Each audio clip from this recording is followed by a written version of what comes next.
Who remembers 3 years ago?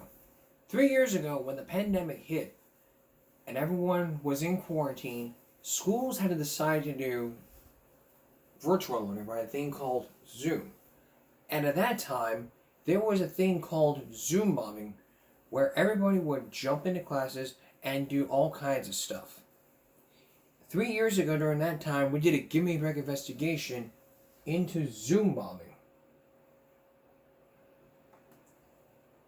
If you didn't remember,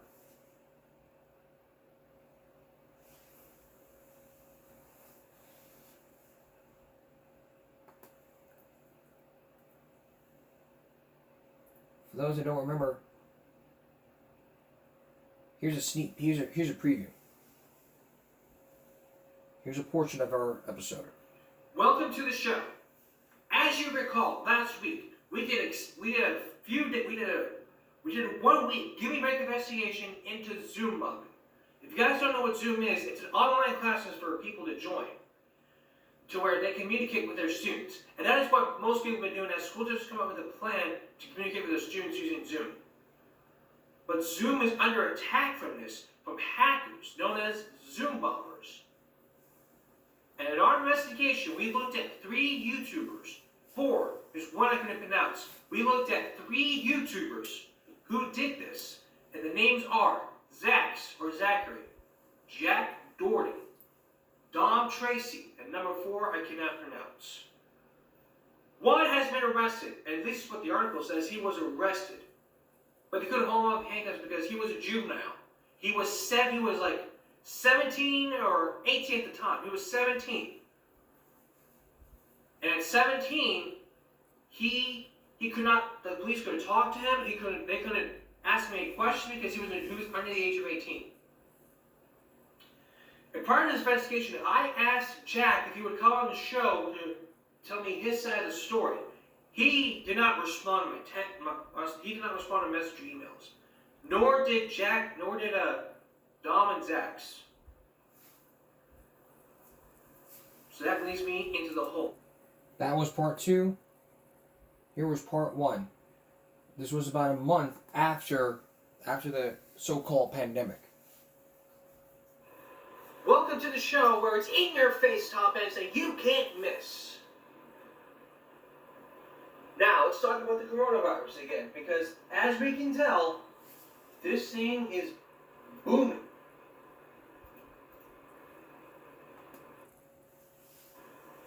We don't know what time this one action would be taken. Now, if you do recall, Zach's was the one that did this.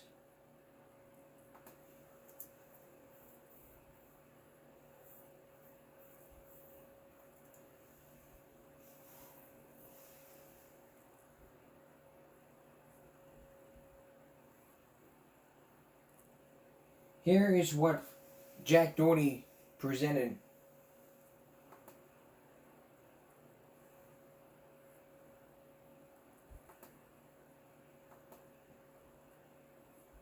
Well, that video was unavailable, it was blocked, so here is... Jack is literally about to get arrested. There's 2 cops outside of his house giving him information the video bomb committed crime. Arrested for illegal.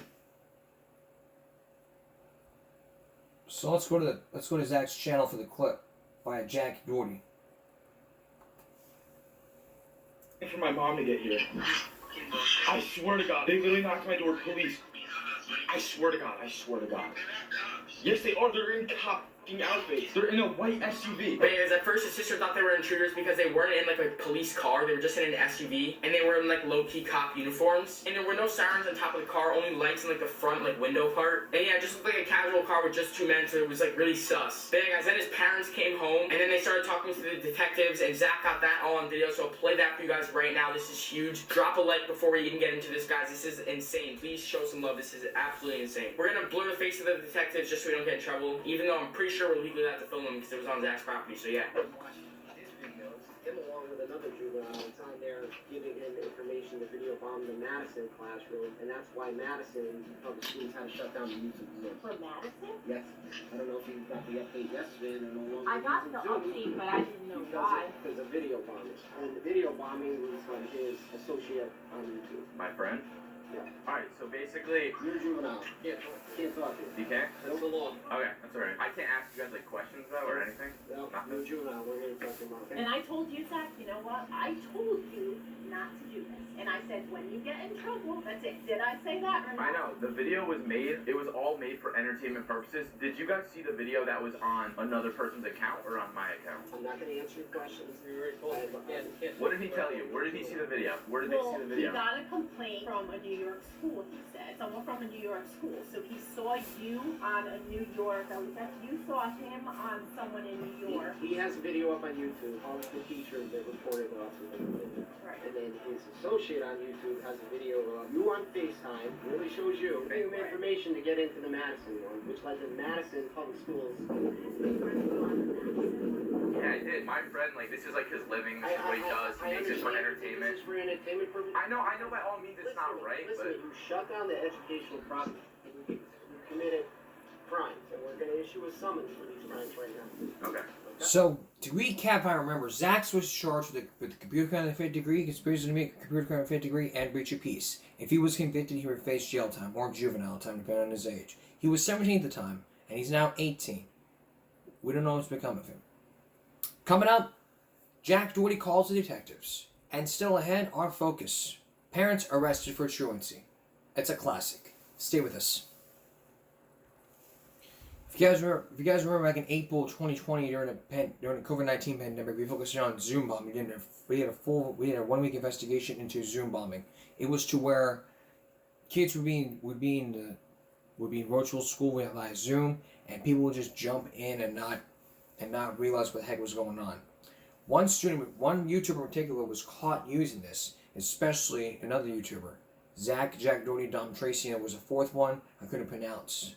The actual video was deleted, but thankfully it was still on Jack's channel, a portion of it. So, with that in mind, Zax is now charged with 3 crimes. Computer crime of the 5th degree, conspiracy to commit computer crime of the 5th degree, and breach of peace. And if he was convicted, he would face jail time. Let's take a look. Okay. I just have a couple of questions. Zach, what's your date of birth? 070603. Zach, what color are you? Brown. What color are you? 5'11". Smith, do you have any identity? Yeah, because court dates are all pushed back, so he's going to be issued a summons for Computer crime 5th degree, conspiracy to commit computer crime 5th degree, and breach of peace. Alright. If you have any questions, we'll say the police department, alright? Thank you. Hey guys, in the middle of this confrontation with the detective, Zach and I lost connection on FaceTime. His phone died, so I didn't know what was going on, and I was freaking out. I didn't know if they arrested him or what was happening. Now, after that, another part of this clip was to where Zach FaceTimed Jack. Basically, it's just something that I didn't want to see.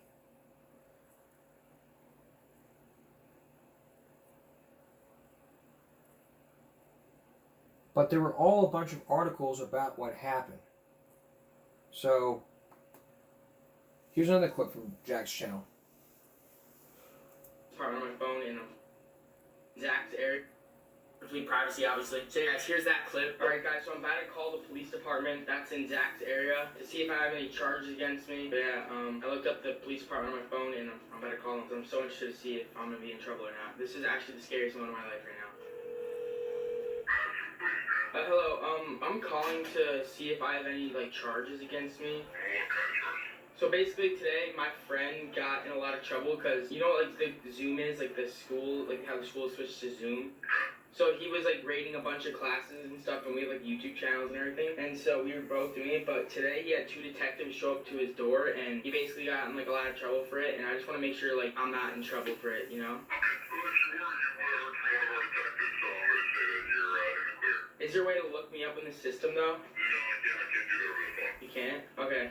One of my other friends also got, a call from a police department. I do. No. But I also have a couple questions. Is, joining random Zoom classes if I get the code from someone, illegal? Oh, okay. Do you know anyone that can answer that question? Okay, that's sounds good. Alright, you too. Have a good night. Bye. Jesus, that was the scariest thing ever. But Dom and Zach both got a call from detectives today, but for some reason I didn't, and they found them through my video. I'm so confused. But yeah, so what he basically said was, if I didn't get a call yet, I'm most likely not in trouble. And Dom Tracy, guys, got a call from a detective that day as well, and I never did, but I was so confused because in the clip of Zach getting confronted by the detective. So this is confusing. Dom and Zach get a call, but Jack didn't get a call, because if you're the one giving out the code, you should have gotten a phone call from them, right? Because if you were to give out codes to hack somebody, you can get in big trouble for that. But here's something to not show you.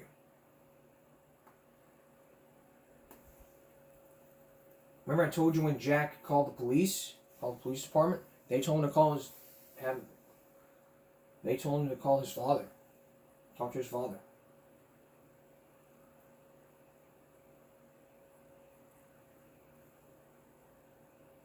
So here's when Jack's dad gets in touch with the police department.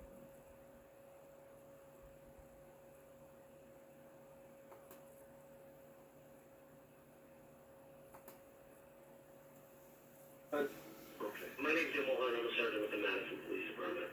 Your son was calling to speak to me, but unfortunately he's a juvenile, so I cannot discuss the criminal investigation with him. Okay. There was an individual in Madison who posted YouTube videos of him interrupting Zoom classes, okay? And during those, he did one of them to a class in New York. The lady called up, filed a complaint. It's on the video. So watching those videos, we find a link to your son, and your son posts videos of a FaceTime video with the other individual where you're talking about information to get into a Madison classroom in our jurisdiction, in which your son goes in there and video bombs that, and your son had it up on his YouTube. He since edited the video, so that portion of it's not in it, but we have the original. Okay. So that's pretty much where we stand right now. Alright guys, so I have a little to explain to you right now. So basically, it sounds like the detective is saying that I Zoom bombed a class in New York, and then they reported me to the FBI. But I think they're talking about the fact that I'm from New York, and that the lady that actually reported me is from Madison, which is Zach's teacher, because he talked about how in that clip I faced Zach, and that was for Zach's class, and Zach lives in Madison, Connecticut. So either two teachers reported us, one from New York and one from Connecticut, but I think it's just Zach's teacher. I don't know if this guy's confused or something, but either I'm facing double the charges or this guy mixed up his words, and I'm praying he mixed up his words because this just gives me like such bad anxiety. Like now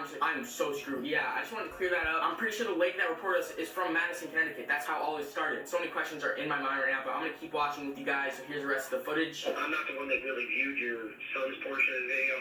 I kind of handled the other matter of it, so I can't address specific comments. But for the one in Madison, when they're going in and doing those, they're using a computer, they're accessing a network. This individual in Madison was being obscene, okay? So it rises to the level of computer crime and breach of peace, and that's what that individual was charged with. Alright, well, you're not doing that anymore. No, obviously not. But yeah, I had no idea how bad doing that was. But like, if someone gives me the code, I'm not hacking. I've done my research on you. I've seen all your online stuff. You seem like a very bright kid. All you have to do is Google Zoom bombing and look what the FBI just put out in regard. Yeah, but when I did it, there was no warnings about any of this. There doesn't have to be a warning. Well, I saw a bunch of... Being offensive by someone who views your conduct is a criminal matter. Well, I saw hundreds or if not thousands of other YouTubers doing it. So how come... They didn't get caught. So you were in trouble?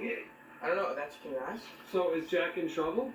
So yeah, guys, I think it's super unfair what the detective just said. Basically said, you're only in trouble because you got caught, or like, you should have known it was illegal even though nothing was on the website. Like, I honestly think that is so unfair. Like, all respect to the FBI agent, but like, make it public that something is known to be illegal. Like, nobody knew that Zoom bombing was illegal. This is just so over the top. Just give me a warning or something. Don't just prosecute me right away. But yeah, guys, I'm gonna press play. Gotta find out if I'm getting in trouble or not, so yeah. So is Jack in trouble?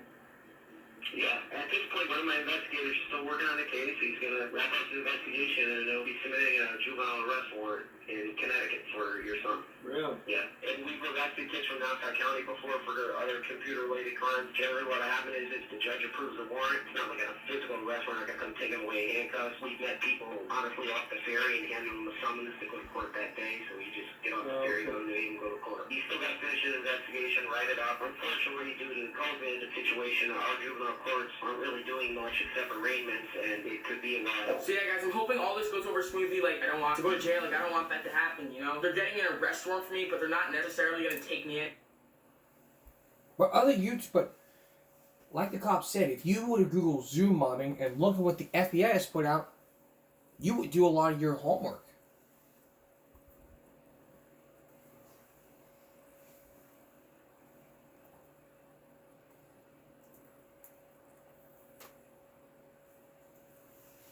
So when you look up Zoom bombing on Google, it says while Zoom session is in progress, unfamiliar users show up and hijack the session by seeing or showing things that are lewd, obscene, or racist in nature.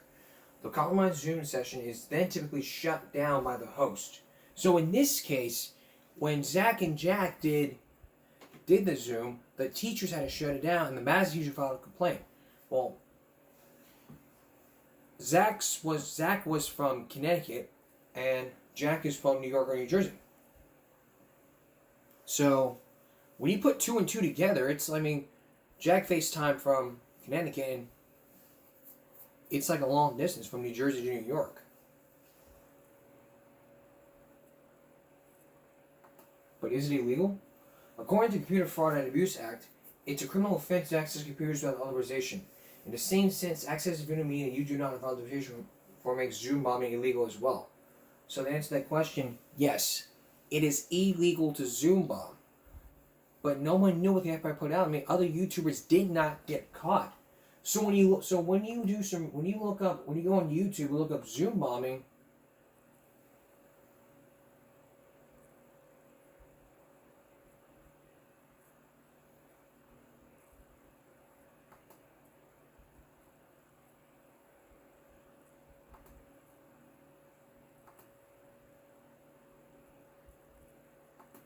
think this.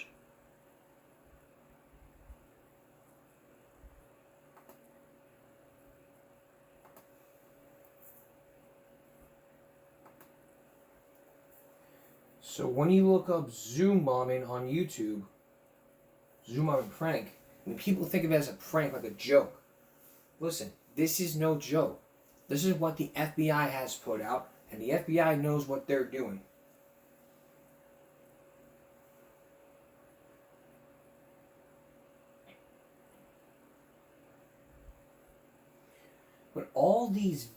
But since this investigation wrapped up, there has been a bunch of videos all about Zoom bombing. This one was from almost a year ago from Nicholas Cole. This was a 10-minute video about him doing a Zoom bomb.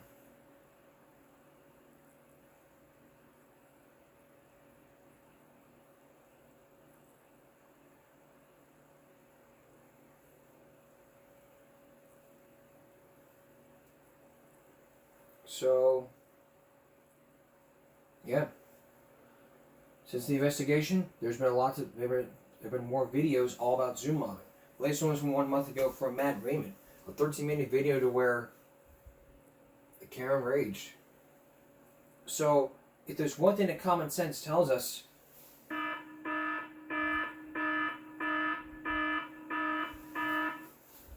never interrupt the educational process and let them do their education. Don't be going on there starting ludicrous crap.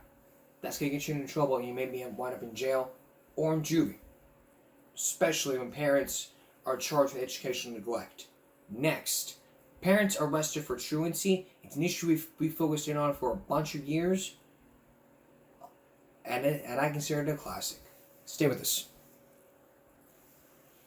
Years ago, we focused on truancy. We focused on a bunch of types of truancy. Regular truancy, parents arrested for truancy, even one state here, even Texas, who decriminalizes truancy. That time we focused in on parents being arrested for truancy educational neglect for child education or contributing to delinquency for a minor. Most states have stricter laws and rules. Most states have stricter laws and rules for truancy. Iowa is one of the strictest states that arrest parents and send them to jail. In Indiana, parents were slapped with felony charges and would face 30 months in prison. But years ago, but before all of that, Judge James Metz of the courtroom here in Texas, back before the 2015 change, he started locking them up instead of just fining them. He was forced to do so. He was all saying, well, we tried community service and all, it didn't work, this and this. It's like what the heck's the big deal? And parents like up in arms saying it's like, and everyone's like saying, education should be optional, not mandatory. Listen, if the federal department level doesn't have a requirement for a state to have a requirement to go to send a student to school, the federal U.S. Department of Education won't fund the state's Department of Education. Whether it's Texas, California, Florida, North Carolina, South Carolina, New Jersey, New York, if the state doesn't have the requirement, then the federal won't fund the state. That requirement is still being put into place so the state can receive funding. If children go to schools, the state won't receive funding. That means they'll be undercut and underpaid. Let's look at some parents today who have been arrested. Part of our classic hits. Here's Leticia Ordaz. My son is in a charter school program, and they still arrested me. Tonight, this mother who would not give us her name was released after spending the entire day locked up at the Sacramento County Jail. How did you feel, though, to be arrested today? It's degrading, it's humiliating, it's harassment. Today, 100 officers throughout Sacramento joined forces with the district attorney's office to arrest nearly 40 parents who had warrants for not sending their children to school. The importance is that we want to get a message to parents that you need to send your kids to school every day and be on time every day. We want to get those kids educated so they don't fall in the cracks, they don't get in trouble with the law. It's a message this parent got quickly.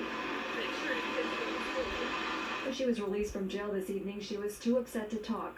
Her brother Richard, who would only give us his first name, told us the truancy sweep targeting parents was unfair and humiliating. Well, I'm not happy because I feel it was a waste of time. I feel that they could have spent this time going after criminals, looking for a child, not doing a truancy sweep. See the hoods that they're wearing, obviously they know the school has cameras. Vince Matrenga is the police chief for the Sacramento City Schools. He can only hope the sweep will get more students in the classroom during school hours and fewer teens destroying school property after hours. When kids don't go to school, everyone loses. Many parents are bailing out of jail tonight, but one mother who's been arrested before will have to stay here for 45 days. In Sacramento, Leticia Ordaz, KCRA 3 reports. And that's just in California. 2015, Texas decided to change to where they would decriminalize truancy and not send them to jail. But according to John E. Payton, if it continues on, you could be sentenced to 1 year in a juvenile jail. It's what House Bill 2398 says. In Montgomery County, a different Montgomery County, there were parents out there that were arrested. Lots of parents out there were arrested. And the parents were being dragged to court. We'll show you that in just a minute. But it's a juvenile roundup. Your kids are not. But the kids are not wound up. The parents are wound up. Now you're about to see parents being arrested and a mother who refused to come out because of the children. So it's like the old saying: if your kid does not go to school, you miss class, you could wind up in handcuffs. Take a look. You can imagine, Holly Samuels has reaction in our top story at 5:30. Inside the juvenile detention center in downtown Dayton, Dayton police officers, Montgomery County Sheriff's deputies, truancy officers, and children's service workers team up for an unusual mission. You know, you're not going out after hard criminals, but you're going out after parents who, just don't understand how important it is to get these children to school. They study their targets. 19 parents whose kids, kindergarten through 4th grade, haven't shown up for class. The team started in the morning to catch them at home. And they immediately meet their mark. Our job is to get parents and children on board. But just a few houses down their list, they find a mother reluctant to come out, and they soon learn why. When the door finally opens, officers find 2 young children who should be in school. Man, how come your kids were at school today? This woman and all the others will be held in jail overnight, and they'll appear before a judge in the morning. In order to be able to succeed, they need an education, and so it hurts you as a human being to know that they're not getting that education and that right to succeed in life. In Dayton, Holly Samuels, 2 News. Come on, you're around. Now let's go to court to where it happened. They are accused of failing to send their Now let's go. Now let's take you to the courthouse to where it all happened. The first case is case number. One by one, Friday morning, they appeared before Montgomery County Juvenile Court Judge Nick Coombs. All of these parents were rounded up Thursday, accused of being negligent in their children's education by not sending them to school. We have what we call a Start Right program, and in that program we bring parents before the court whose children are not getting to school. This is the war room where Dayton Police, Montgomery County Children's Services, deputies, and Dayton school officials met to hear the plan. The charge before the court is a serious one that carries a potential penalty of up to 6 months in jail and a $1,000 fine. The warrants served were for misdemeanor offenses for failure to send their kids to school, and for that, these parents spent the night in jail. Some of them had ignored the court's numerous attempts to show up before Judge Coombs. Last school year, one of the children actually missed 105 days of school. This school year, one of the children has 10 days, and they're fighting on another referral this school year. Another child missed 85 days of school last year. And some of them were difficult to find. Your Honor, the family is currently residing at the shelter. But after this appearance, getting their children to school will probably be a priority. In Dayton, Marcia Bonhart, 2 News. It just. Now, some of the parents were released with instructions to report to Montgomery County Children's Services for guidance. Others remain in jail under bond. Jail under bond. I mean, many people say, well, that's not the right solution to be arresting parents. I believe it taught parents a lesson. Basically, make sure your child goes to school. If your child doesn't go to school, I mean, things is what can happen. As this clip will show you. We all hope that our kids stay in school. Actually, we're actually going to continue this. When we come back, we're going to look into more truancy sweeps about kids being arrested for not going to school. Especially truant kids that were taken to juvenile hall for 72 hours. Stay with us. Attendance matters. A subject from a high school principal, which is a good saying here, because attendance really matters. When children don't go to school, it's what can happen. The school loses money, juvenile delinquency goes up, and attendance rates go down. So if we were to say, hey, let's get rid of that requirement to go to school, make school optionary. Okay, well here's a question for you. What's going to happen to the kids that don't go to school? Their answer would be, I don't know. Let me answer it for you. If we got rid of the requirement to go to school and made public schools optionary for children, you know what's going to happen? Crimes are going to go up. Juvenile crimes are going to go up. Everyone's going to go to juvenile jail. The school loses money. Attendance rates go down. And the state won't receive funding. Neither will the federal government.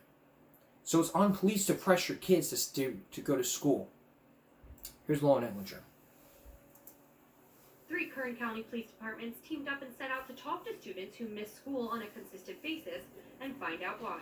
Those were prescriptions. Yeah. In order to increase school attendance and decrease juvenile delinquency. As a senior, I guarantee you there's going to be a lot of, you're losing a lot of things that's just ego.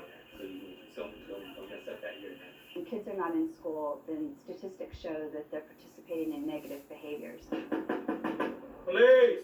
And Davilia says there are long-term consequences if they don't graduate. They have higher odds of living in poverty, and the odds of them getting full-time jobs are much more difficult. Police say families should keep a close eye on their kids to make sure they're going to classes. And now parents actually have the option of tracking their students' attendance online or on their smartphone. But along with the ease of tracking your child, there's also social media, something most kids use today to warn others that a sweep was on. But even so, some parents still defended their kids' absences. But he is there, I guarantee it, because he don't lie to his parents, he don't get in trouble, he's not one of these hoodlums that are out smoking dope.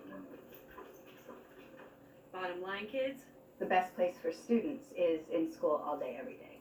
I'm Lauren Etlinger, We will need a TV camera, because I'll take it all away. 23 ABC. And if a student is guilty of truancy, it can mean fines, suspended licenses, and or juvenile hall. As for the parents, they can face revoked welfare benefits and even jail time. That's what can happen. fines for students suspending license with students, and or juvenile hall. Parents, revoke welfare benefits, and jail time. Throwing him in jail is not going to teach him anything.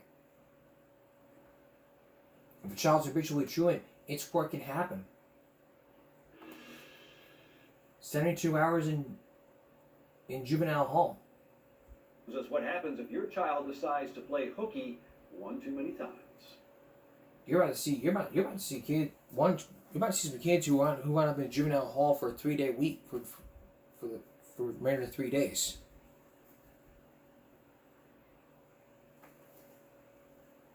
And believe me,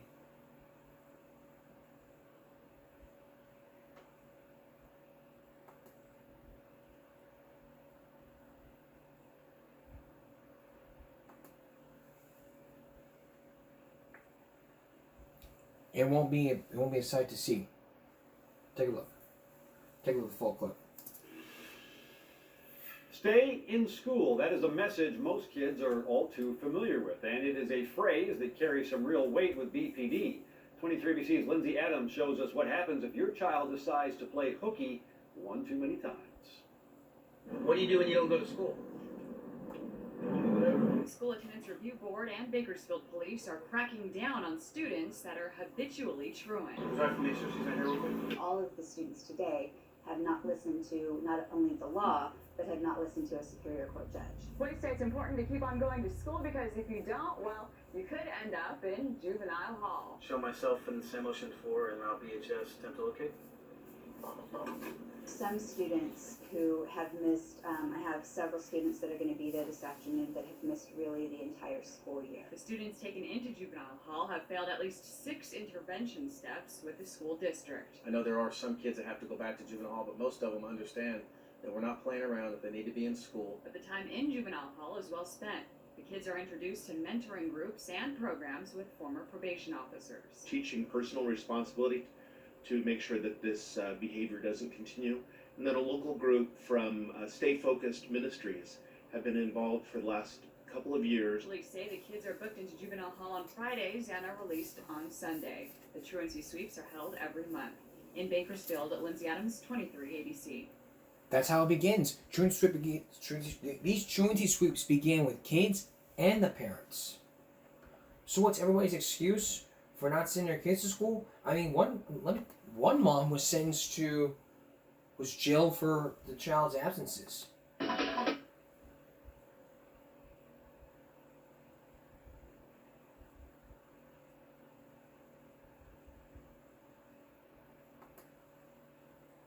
And it wasn't a sight to look at. Take a look. Sherry Holmes' kids are up bright and early, headed off to school. But it's the days her youngest kids haven't gone to class that got their mom in trouble. Nobody cares more about my kids' education than me. And for them to tell me that I'm not doing my job as a mother. Holmes has been arrested at least 3 times because the Council Bluffs Community School District says her twins have missed too many days of school. They just happen to get sick often. Holmes' twins were born premature. And even now in middle school, she says they are prone to getting sick. So why jail for their mom? Each school district in the state of Iowa is responsible for setting their own guidelines as to what is considered a truant child. In April 2011, the Council Bluffs Community School District referred Holmes to the Pottawatomie County Attorney over her children's absences. She signed what's called a mediation agreement. Basically, I had to sign the contract or my other option was 30 days in jail. So I just signed the contract. And under the terms of that contract, the county issued an arrest warrant for Holmes after her 2 youngest missed a combined 31 days during the next school year. Last spring, another arrest. This after the 2 children missed a combined 7 days. They're taking my parenting ability away by telling me what I have to and have to not do. Holmes thought the challenges were over. Last August, a judge threw out the charges that led to her most recent arrest. The ruling called the mediation agreement unenforceable, but the county attorney's office says the agreement is still in place. They're never really willing just to close that door completely. Assistant County Attorney Don Landon says the judge's ruling applies only to Holmes' arrest last spring. and not the agreement she signed back in 2011. The Council Bluffs Community School District declined an interview but says it believes the agreement remains valid. No one we spoke with outside the district seems to have an idea of how these agreements should be enforced. The Iowa Department of Education doesn't monitor them and has no record of how many exist. All that leaves parents like Sherry Holmes wondering whether she'll have to worry about jail the next time her kids are sick.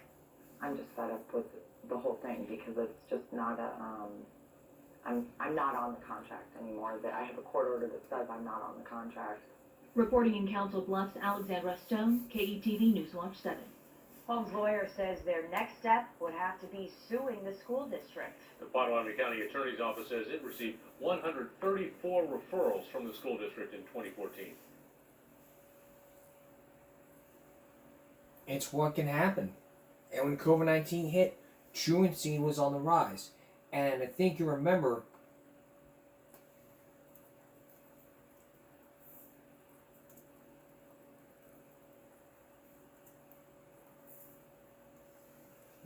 there was a county attorney in Texas. In Texas, there was a county attorney who didn't know about all this. When the COVID-19 pandemic hit, truancy was on the rise, and one county attorney decided to just prosecute all the kids. We'll have her story when we come back. Stay with us. When the dreadful COVID-19 pandemic hit back in 2020, like I said before, kids were in Zoom, and lots of kids were not in Zoom because of faulty computer equipment. That resulted in kids being truant, and states that are just making it tougher and tougher. If you remember, we talked about a county attorney from years ago. We talked about a county attorney. This one right here. She was accused of trying to go back to 2003. Because remember, before 2015, in 2003, if your child was truant or not going to school, your child may wind up in handcuffs, ankle bracelets, or going to the juvenile detention center. Her name is Jennifer Dillingham. The county attorney, the current city. Now she's in for most of South Texas, probably here in Corpus Christi. We probably won't know. But she's accused of what happened. You will see documents, and you can judge for yourself whether she crossed way over the line for truancy during the COVID-19 pandemic. Here's Dave Collier. This message today is for the parents of the school-age children. In August 2020, with the nation still firmly in the grips of the deadly COVID-19 pandemic, Karnes County Attorney Jennifer Dillingham went on Facebook and issued a stern warning to students and their parents. So it is my promise to you, Karnes County, that your child and I will be seeing each other if you are not enrolled in school and actively engaging. I will prosecute these cases, and I will make sure that we get on the right track. Dillingham, who is now judge-elect for the 5-county 81st Judicial District, appeared to try and make good on her promise to tackle truancy. When weeks later, along with her assistant and the junior high principal, she showed up at students' homes and in at least 2 cases, according to state investigative files, actually went inside without a warrant while no parents were present. Sisters Leticia Hernandez and Maria Villanueva have homes on the same piece of land, and each reported Dillingham for possible official oppression. You know, my mother called me panicking because she was like, somebody's entering your home. There's these 3 individuals. He wakes up to somebody, hey, wake up, screaming at him to wake up. He sees a lady in front of him. So why would a county attorney ever go into somebody's home looking for a child? A criminal justice expert we interviewed at St. Edward's University called Dillingham's behavior problematic. I'm sort of flabbergasted at her response to students missing school. Now, I would not even call it truancy. Everybody has moved away from a criminal justice response to truancy. Dr. Karsten Andreessen points out that Dillingham's crusade to combat truancy came as most prosecutors have moved the other direction. In 2015, the Texas legislature took massive steps to decriminalize truancy, the act of repeatedly missing school without a justified reason. The law aided a continued decrease in how many of these types of cases are filed against minors statewide. Perhaps Dillingham didn't get the message. An investigation by the state attorney general's office attempted to determine whether Dillingham and her associates entered the homes illegally. It was later declined for prosecution. Reached by phone, Dillingham, who serves as the head of the Karnes City Independent School District Education Fund, called her relationship with the district complicated after agreeing to meet with KSAT Investigates for the story. Dillingham subsequently canceled and was out of town at a conference when we came to her office. Can we ask you a few questions? We caught up with her weeks later as she left work. Very nice to see you. Nice to see you. How are you? I'm doing well. After exchanging pleasantries, Dillingham said the home visits were authorized, but wouldn't elaborate. Mr. Collier, I'm just a public servant working hard as the county attorney, so I appreciate your time very You're a much. county attorney who has overstepped your boundaries. You're not a law enforcement officer. So why are you going to parents' homes? I didn't present to be. Have a wonderful day. And there's more. The Karnes City Junior High principal who accompanied Dillingham on some of those visits confirms the county attorney copy-edited this written exit letter last summer after the principal resigned. In it, the departing school administrator repeatedly called out Superintendent Hector Madrigal by name, questioning his professional demeanor and ethics, and that he uses bully tactics. We could find no record that Madrigal has been implicated in any ethics violations or other professional misconduct. Additionally, emails sent from Dillingham's official county account show her questioning the superintendent about whether he properly investigated incidents at the high school, and as recently as December, instructed him what to do next if the allegations were true. For Andreessen, the power play shows that Dillingham is way out of her lane.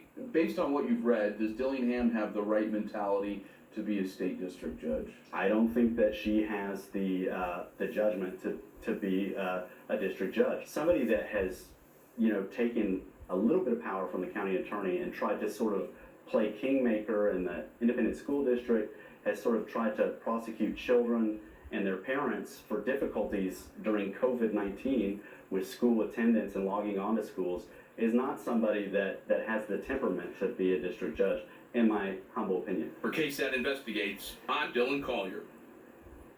Mr. Madrigal declined a request to be interviewed for this story. So do you think she stepped over the line? I think she stepped over the line, and if I would contact her and ask her to come on the show to tell her side of the story, she would probably give me every detail of what's been going on. I don't know if she's still the county attorney or still with the school district, but the thing is, you don't go back to 2003 and say, well, if you're going to come at truancy, you need to be a county attorney for the state that has the strictest truancy laws, like Iowa, California. To name a couple. Basically, if you were to sit there and say, hey, I'm going to go to California, be a county attorney, and deal with truancy, you may even get applauded. But not here in Texas, they decriminalize truancy. And because of what happened, it's basically like saying, we don't want this ever happening. So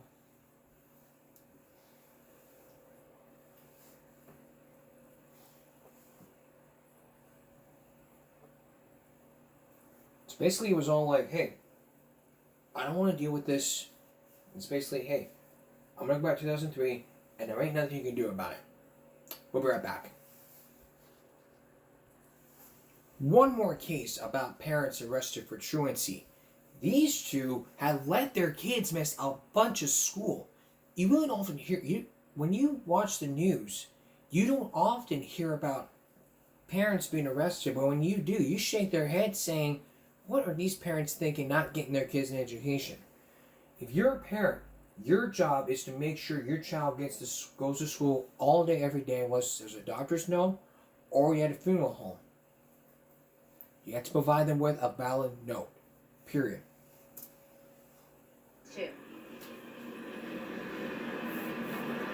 They do. That's the claim, according to the St. Mary's Police Department, that these parents allow their children to miss so much time from school without any excuses that they had to make an arrest. That comes even after the mother had signed an agreement with the school district that she would get things under control and the students wouldn't miss any more time. According to the St. Mary's Police Department, Ryan and Stephanie Kane are both facing 4 counts of not sending their children to school, each a misdemeanor. Police say from 2005 through this year, the 4 children have combined for 81 unexcused absences and 117 unexcused tardies. Police say February 9th, the mother was ordered to go before the school board and signed an attendance agreement guaranteeing her children would regularly attend class. Since that attendance agreement was signed on February 9th, we have an additional 8 days of unexcused absences and an additional 5 days of tardies for pretty much each of the children. They're required to attend some sort of school, and if they fail to attend some sort of school, whether it be private or homeschool or public school, they would be in violation of this law.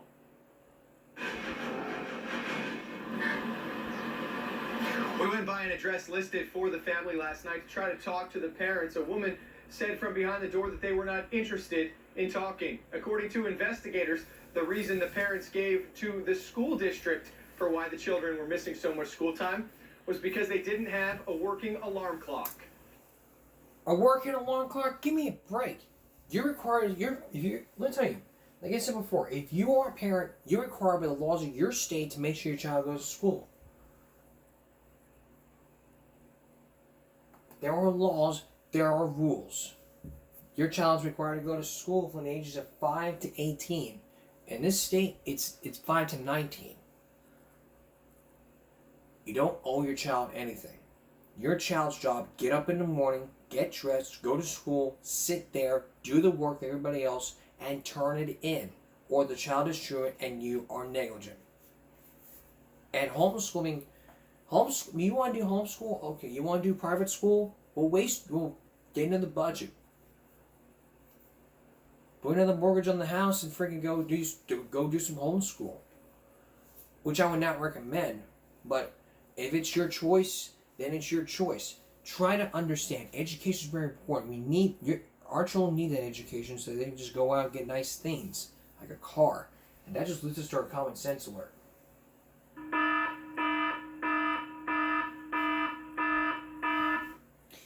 Basically, common sense would tell you, hey, your child needs to go to school, and if not, if the child does not go to school, then this happens, that happens, you go wind up in jail, and for comments like this, anything that removes freedom and shifts power to authorities calls for immediate use of any loophole provided. School is about 1 hour of actual instruction. I can't call it education, most of it go unused. That's what happens by being animals under the sea mammals.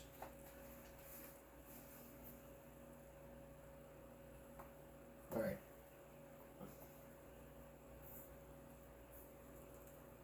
Who remembers that viral video from years ago about an angry parents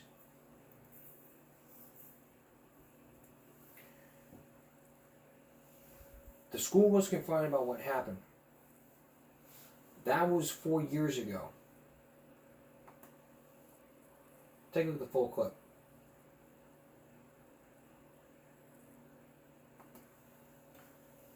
For themselves. No. Can I explain to you, sir? Can I just talk to you? Explain to you? What we do is, they have a big screen in their room, and when that bus comes up, we have adults all through the hallway here that So if y'all got adults all through the hallway, how did it happen? For the third time. Okay. Not the first. The first time I was calm. I was understanding because I understood it could happen. The second time, I was mad, but I let it go. The third time, my son called me from the bus, crying, yelling, screaming, talking about he don't know where his sister is. I'm supposed to be at work, which is an hour away from where we live here in Snellville. Now imagine if I went to work. My 5-year-old daughter would be here, stuck. Miss Curry left early today. We did have the parapro in the room. I don't know what happened, but I can try to get Miss Fields and we can try to figure out what happened. Unacceptable. My son told them to stop, but he said, don't pull off. I cannot leave without my sister. And they told him to leave anyway. My son was on the bus screaming and crying, and y'all still told the bus to pull off. Whoever it was. There was a teacher who told him to pull off. They should have let my son get off the bus and find his sister, because that's what we told him to do. They didn't allow him to get off the bus. That's transportation. That's a separate. It was a entity. teacher that told him. Y'all allow these buses to come pick these kids up, therefore you're responsible. No, sir. When You're they get on the responsible bus, when they you no, decide if they can no. keep them or I not. release my child to get on your bus to come to your school. Until my child makes it home through my door, you're responsible for my child, not me. No. You are. Until my child reaches back down, where I live, you're responsible for my child getting home. No, I don't care. Y'all didn't care nothing about my kid when she was missing for 3 times. This is the 3rd time. And you want to talk to me about somebody else's kid and you ain't care about mine? Don't ask me to be calm. Don't patronize me. Don't chastise me. Don't do it. And you doing it now. So stop. Because it's the 3rd time. I don't care about nobody else's kid out there. And you know what? They need to hear this so they understand what y'all trying to cover up. That y'all losing people's kids. What, you can hear what's going on. You want to know what's going on? Step your ass in here. That's what you can do. Step in here. The 3rd time that my daughter has been lost. Do you want to talk? Because we can talk. Step in. No, we're not going nowhere. We're going to stand right here. It ain't nothing for you to write down. What you want to write down? What you want to write down? But this is my 3rd time, though. Understand that as a father. This is my 3rd time that y'all have lost my 5-year-old daughter, my baby. This is the 3rd time y'all lost her. My son called me from the bus crying, wondering where his damn sister is. This is the 3rd time. And it's crazy that none of y'all heard about this. Right. This happened And the 2nd time, y'all tell me that if we don't come get her by 4 o'clock, y'all ain't responsible for her. That's what the lady who sits right there said to me. She said that there's a teacher's party at 4 o'clock, and so after 4 o'clock, she's not responsible for my child because she has to go to a teacher's party. Well, I'm sorry to hear that. I'm going to apologize. I was off campus yesterday. That's why. He said that he was on the bus just a minute ago. He was screaming and crying and telling the bus driver, "Don't pull off. I need to get off the bus because I'm not allowed to leave without my sister." That's what we told him. Okay. Don't leave without my sister. And whoever was out there directing the buses told him to pull off anyway and don't let my son off the bus. Now he's screaming and crying because he know that he's not supposed to be without his sister because this is the 3rd time that this has happened. So for us to watch our own back. I want to make sure everybody sees and understands. For us to watch our own back, we told my son, stay with her. Because obviously, don't nobody in this goddamn office care about her, or she's not your responsibility after 4 o'clock, right? So, after that, I said, don't leave without my daughter. So he did what he was supposed to do. But somebody told the bus to go. And we work an hour away from here, so there's no way we can make it to this school on time. This is the 3rd time. The 3rd time. What are we supposed to do? I don't even trust y'all. That's terrible. The last time, worry every day if my daughter is gonna make it on the damn bus. The last time she was in the hallway sleep. They just missed over her. In the hallway sleep with a line full of kids, but they missed her.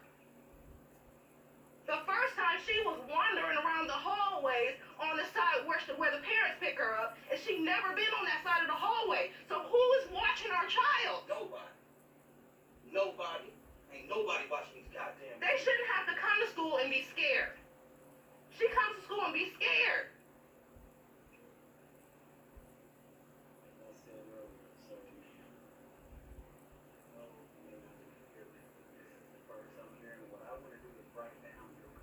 Can we write down all 3 then? Because she was here the 2nd time, and if y'all don't know about it, that means nobody knew about it. She didn't say nothing to nobody.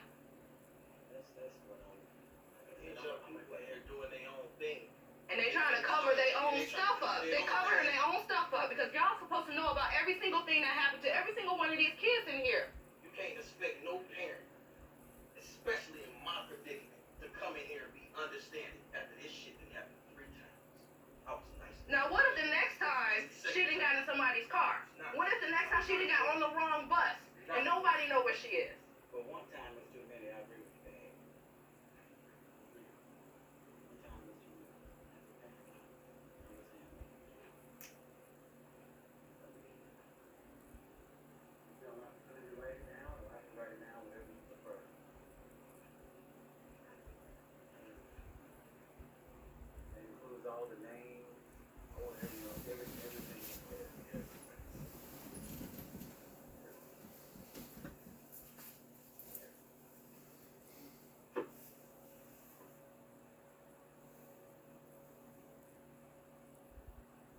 Alright, after that, they were on the news, so let's take a look at a portion of it, and then we're going to wrap up.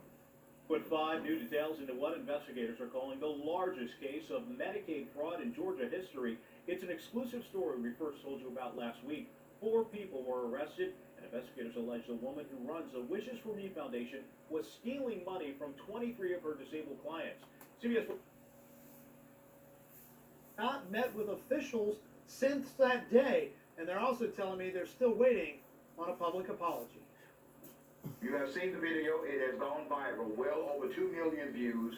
On 1380 WAOK radio, Nina Young and Tristan DeJean went public about a terrifying incident involving their 5-year-old daughter at Morton Elementary School in Snellville. It is a video of parents going to a school and claiming this school lost their child 3 times. They broke their silence on Real Talk with Dr. Rashad Ritchie Monday. It's the 3rd time y'all lost her. And my son called me from the bus crying, wondering where his damn sister is. After this video of them confronting school officials last month went viral. They're looking at it as an issue of she just missed the bus. And we were trying to get them to understand, if you have to go find a child, she was lost. If you did not account for that child, she was lost. DeJean said the school lost track of his daughter and failed to place her on the school bus at the end of the day. Until my child makes it home through my door, you're responsible for my child. The principal later sent out a notice to parents stating that they made a mistake and they have reviewed their dismissal procedures so it never happens again. If you have adults throughout the entire school, as they say, then where were they? And how was a 5-year-old little girl whose first year in school unaccounted for? But DeJean isn't convinced the problem has been solved. He said the school has lost his child not once, but 3 times. And other parents have informed him the same thing happened to them. My daughter wasn't the first, but she can be the last. All we need them to do is just come together and let's put a plan in place. Something in place to keep these kids safe so parents don't have to worry. Now, the parents said a school resource officer told them they would no longer be allowed here on the campus after that reported outburst that included some foul language as well. But when I reached out to school officials, they said that's just not the case. The family is allowed here on the property. Now, Tristan and Nina will hash this out at the school board meeting this Thursday night at 7 o'clock. We're live in Gwinnett County. Adam Murphy, CBS 46 News. Hope it all went well. We appreciate you spending part of your day or evening with us. That's giving me a break for Throwback Thursday. Going into Friday. We'll see you again for Give Me a Break Friday. For all of us here at YouTube, thank you for watching and have a good night.